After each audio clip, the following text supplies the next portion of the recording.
Happy Monday. I hope you guys are doing well. I'm going to go over what are your assignments this week for language and literature. So we start with today, April 4th. 13th, sorry, and spring is in the air. We've had a lot of rain last week, so this week we should see that our flowers are going to start blooming. It's going to look beautiful. Don't forget to take a moment to look at our gorgeous mountains. So for Monday, which is today, you guys did phenomenal on your vocabulary jam. So let me go ahead and give you. I'm so proud of you guys. I love how I have my regular students that are logging in every week. Thank you. I appreciate you guys. I love to see you guys soar through this vocabulary jam. So what you're going to do today as Monday, I copied the link here in the keynotes. And you are going to, this week, I'm bumping it up to a practice and a spelling bee. You have all week, so don't forget to come back to that.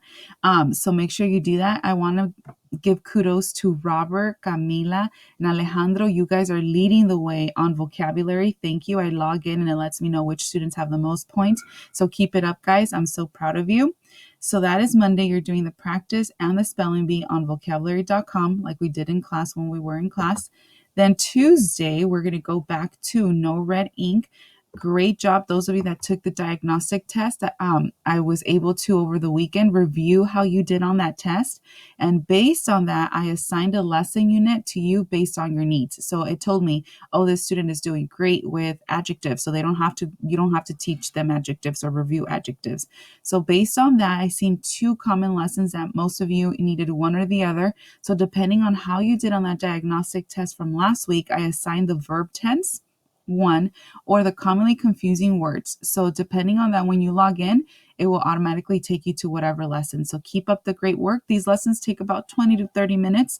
So that's how long it will take you to review verb tense or commonly confused words.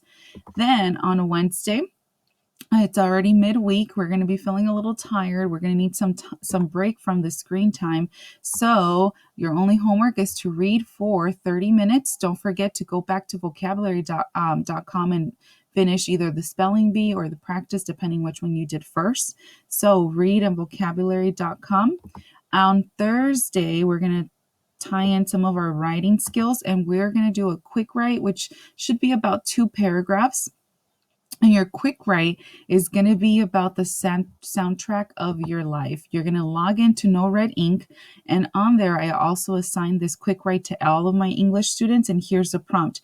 If you could create a soundtrack for your life, what songs would you include and why?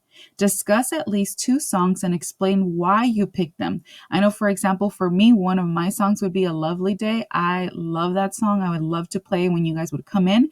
It always makes me feel in a happy mood because of the words and the tune of the song. So that would be one of my soundtracks of my life.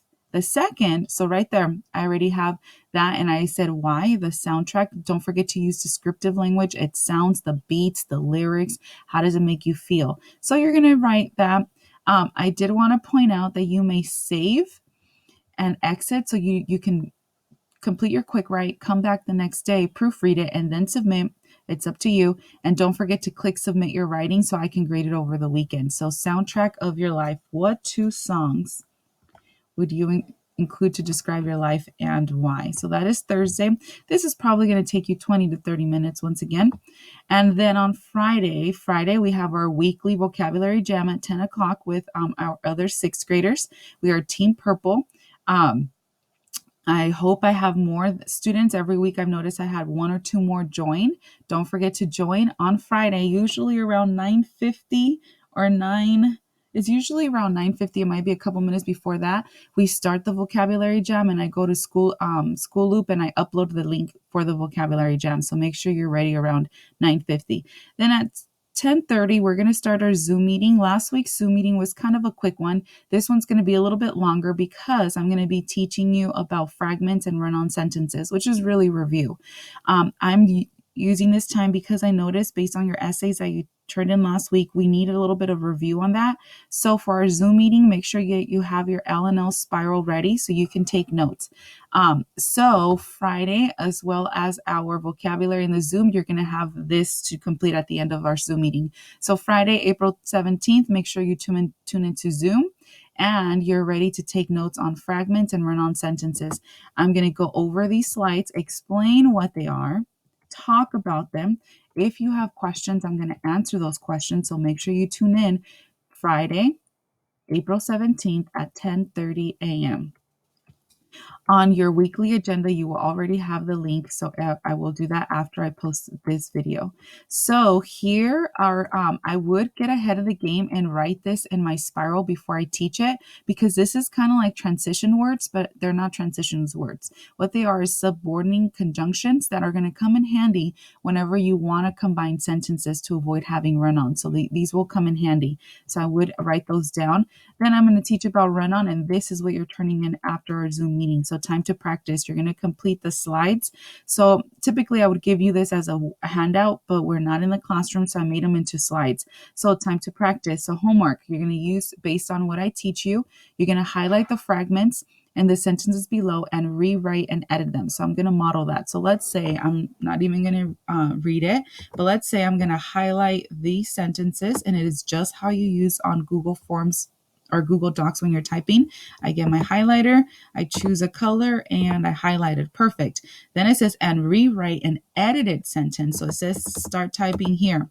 So I'm going to highlight where I wrote, start typing here, and edit it. I'm going to say I start with the beginning the same. So I'm going to say, I recommend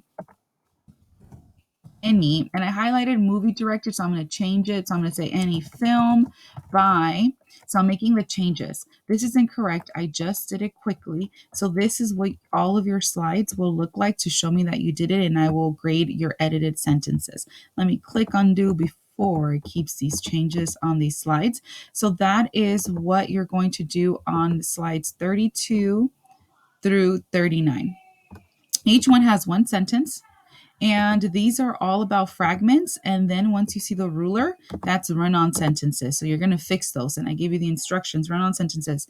Edit the run-on sentences by using one of the four methods: period plus capital, comma plus coordinating conjunction, which was the list I just told you to write in your spiral, semicolon, or subordination. You decide. So here it is. This one, it does not require any highlighting. It says the most common American greeting is handshake. The Japanese most often bow to say hello. So I'm going to type here my rewritten sentence. It has no run on, which makes it a beautiful sentence.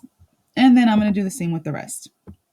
Once you are done with this, that is our work for L&L for this week. We have reached Friday of week 4 of remote learning. Believe it or not, we've had a month with this.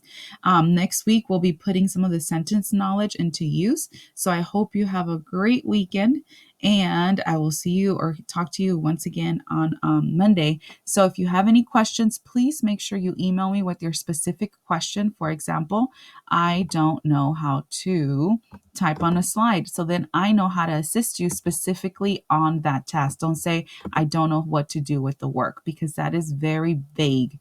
I don't know what you're referring to. I hope you're having a wonderful week, or a wonderful Monday, really. And let me know how this goes. Don't forget to submit this into Google Classroom so then I know you are completed.